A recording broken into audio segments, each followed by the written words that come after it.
Être né sous le signe du cancer implique d'être pleurnichard, lunatique et naïf. Voilà ce qu'on peut entendre quand on commence l'astrologie. Est-ce que ces mots-clés sont justes et fondés? C'est la question à laquelle nous allons répondre aujourd'hui. Vous êtes sur ma chaîne des Abysses aux étoiles et je vous propose de parler de l'énergie du signe du cancer en 10 minutes.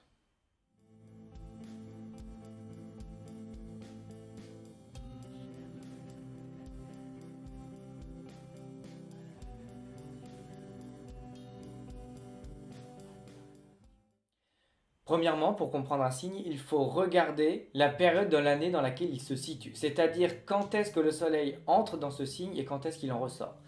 Pour le cancer, donc, le soleil y entre le 22 juin pour en ressortir le 22 juillet. C'est le moment de l'année où les jours sont le plus longs, c'est-à-dire au moment du solstice d'été, donc le 21 juin, c'est la journée la plus longue de l'année.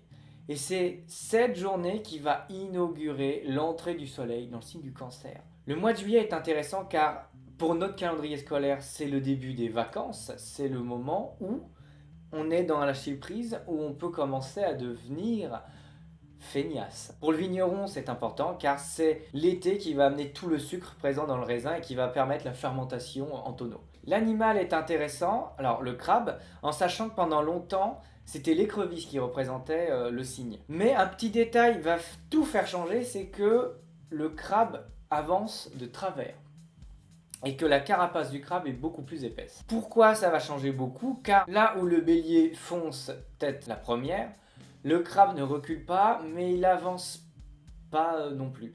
Il fait des détours. Il n'attaque pas, il se défend. Il encaisse avec sa carapace et garde beaucoup de choses en lui. Il reste caché sous son rocher et met beaucoup de temps avant d'en sortir. L'élément qui va accompagner le signe du cancer est l'eau. Alors l'eau d'un point de vue alchimique va nous intéresser car un lac va être au repos et calme et à peine on balance un caillou que l'onde de choc va se répercuter partout. C'est un élément qui va facilement être effleuré, donc il incarne symboliquement la sensibilité. Soudainement, une rivière se met à déborder quand le surplus d'eau apparaît. Donc l'émotion, on l'étouffe, mais ça finit toujours par ressortir. L'eau est un élément qui va représenter aussi la somatisation. On encaisse, on encaisse, on encaisse, et un jour ça ressort. Ça ressort de toutes les façons possibles. Migraine, maux de ventre, une douleur particulière. Et sur toute une vie, ça ressort par une maladie assez grave qui va s'appeler le cancer, très souvent. Donc le crabe qui est resté longtemps sous un rocher, un organe précis, et qui finit par faire ressortir le surplus d'émotions qui a été refoulé. L'eau qui va nous intéresser est l'eau du liquide amniotique. C'est cette eau à 37 degrés dans laquelle le fœtus va dans le ventre de sa mère se développer. Mais un jour, il faut en ressortir. Mais cette eau de la sensibilité familiale de l'utérus de la mère est celle qui va représenter le cancer. Une eau protectrice. Une eau où on peut se mettre en position fœtale lorsqu'il y a douleur, par exemple, lorsqu'il y a un élément perturbant. C'est ce besoin de se retrouver soi-même.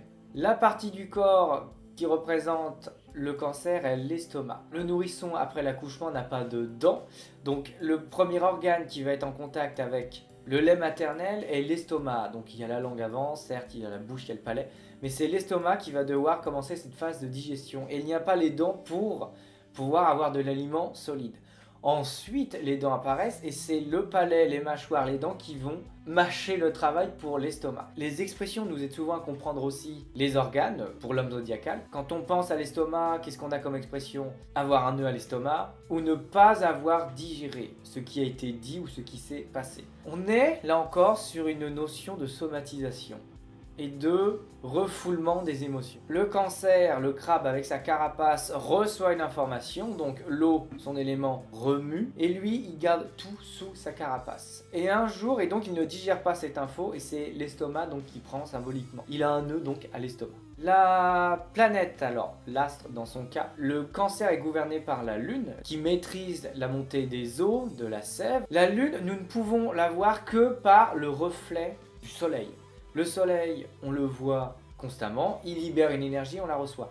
La lune, quand elle est en conjonction avec le soleil, nous ne la voyons pas, c'est la lune noire. On ne la voit que lorsqu'elle est en opposition avec le soleil et on la voit entièrement, la pleine lune. Et c'est cette notion de reflet qui va nous aider à comprendre le cancer. On peut ne pas voir nos émotions. l'eau. On peut vivre dans une lune noire toute notre vie. Ou alors, on estime que nos émotions ont une valeur et on décide de les regarder. Pleine lune. On met en lumière nos émotions et finalement on se découvre nous-mêmes.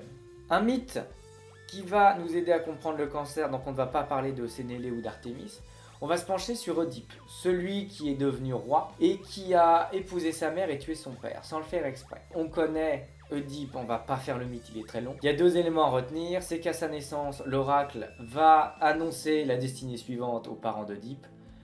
Il va épouser sa mère et tuer son père. Les parents ont peur, il l'abandonne, il grandit dans une autre ville et un jour il part à l'aventure. Sans faire exprès, il tue son père en chemin. Il rencontre le Sphinx, il répond à l'énigme et en cadeau, pour avoir libéré une ville entière, donc Thèbes, il va devenir roi, épouser la reine qui est sa mère, avec qui il aura 4 enfants. Mais pourquoi Oedipe est condamné à avoir une telle destinée? Ce qu'on oublie souvent, c'est que Laïus, son propre père, avait violé un enfant et cet enfant s'est suicidé.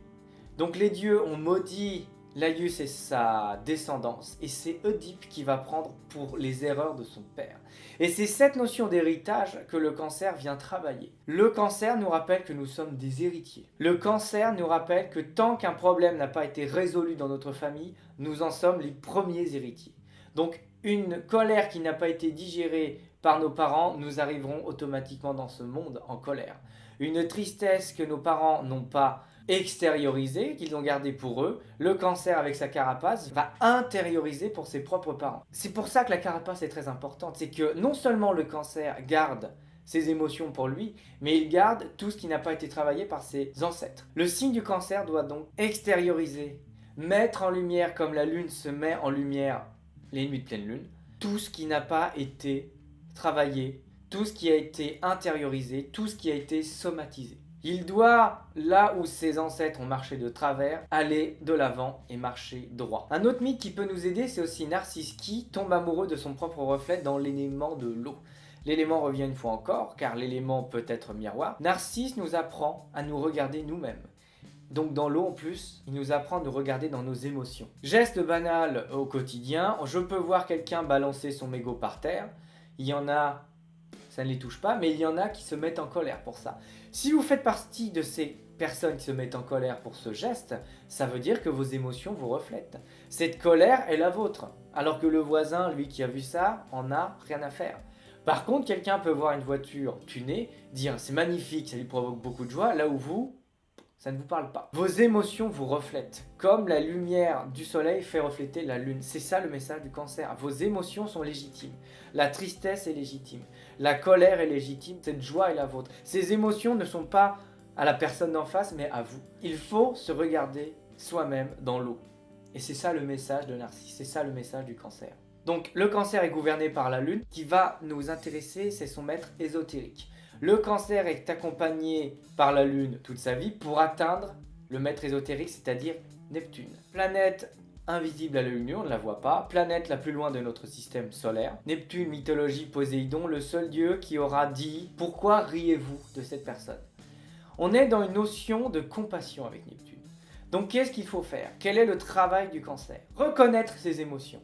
Parce que pendant longtemps, le cancer peut ne pas reconnaître ses émotions et devenir pleurnichard. Il a besoin des autres pour les comprendre. Donc il va se plaindre de sa vie, il va se plaindre de ce qui lui arrive, sans jamais reconnaître ses émotions. Il va les reconnaître, mais verbalement et pas intérieurement. Il rejette l'introspection. Mais le maître ésotérique, Neptune, lui demande de reconnaître ses émotions pour finalement reconnaître celles des autres. Et là, la notion de maternité va apparaître. L'enfant est représenté par la lune. La lune représente le cancer. Le cancer va donc représenter à lui tout seul le monde de l'enfance.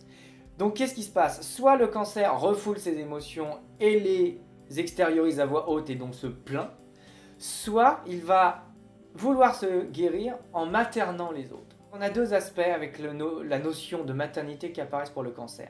Le cancer se plaint et demande à être materné et ne se prend pas en main, ou le cancer prend en main d'autres personnes pour ne pas être materné lui-même. Donc il est courant de voir le cancer se retrouver en couple avec des personnes qui vont l'aider à prendre des décisions, à gérer son argent et à gérer sa vie, avec une personne donc qui va l'écouter, puisqu'il demande d'être materné, ou tout le contraire, il va materner tout le monde, il va se retrouver avec une personne qui ne sait pas prendre une décision. Et quel est le rapport du cancer à l'enfance? C'est que souvent, le cancer n'ayant pas soigné la maladie de ses ancêtres, va avoir des enfants pour combler un vide et finalement projeter malheureusement tout ce que ses ancêtres n'ont pas réglé et tout ce qu'il n'a pas réglé sur son propre enfant. Et la boucle continue et ne s'arrête jamais comme le mythe d'Oedipe. Alors quelle est la pureté du signe du cancer? Premièrement, de reconnaître nos émotions par l'introspection et la méditation. Ensuite, de regarder notre généalogie et de ne pas s'y couper. De ne pas se mettre en retrait de notre propre famille, quelles que soient les circonstances. De comprendre pourquoi le mal a été fait ou pourquoi nos parents n'ont jamais voulu nous voir grandir.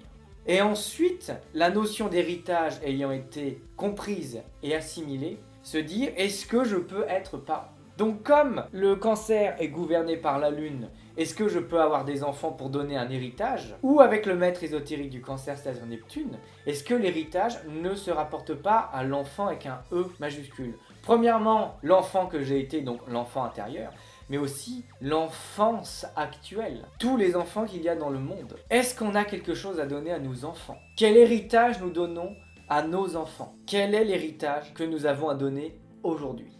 Regardons autour de nous, quel est l'héritage que nous avons donné aux futures générations. C'est là la pureté du signe. Sortir de soi pour se dire qu'est-ce qu'on a à donner. C'est pour ça qu'il est très récurrent de retrouver des natifs du cancer dans le monde de l'enfant ou dans le monde hospitalier. Parce que refusant de se materner eux-mêmes et d'être leur propre mère, avec un M majuscule, notre propre mère, ils vont essayer de materner les autres. Donc la pureté du signe revient à nous reconnaître nous, reconnaître le passé et finalement ne plus être nostalgique, pour finalement regarder l'instant présent dans nos émotions et dans notre entourage, mais aussi dans le monde entier. Parce qu'après, là où j'ai une famille avec la Lune, je fais partie de la famille du monde avec Neptune. Je fais partie de l'humanité. Quel est l'héritage de l'humanité à ce jour? Qu'est-ce que les futures générations vont avoir comme héritage? Regardons autour de nous et demandons-nous si nous sommes sur la bonne voie. C'est ça le message du cancer. Voilà, la vidéo touche à sa fin.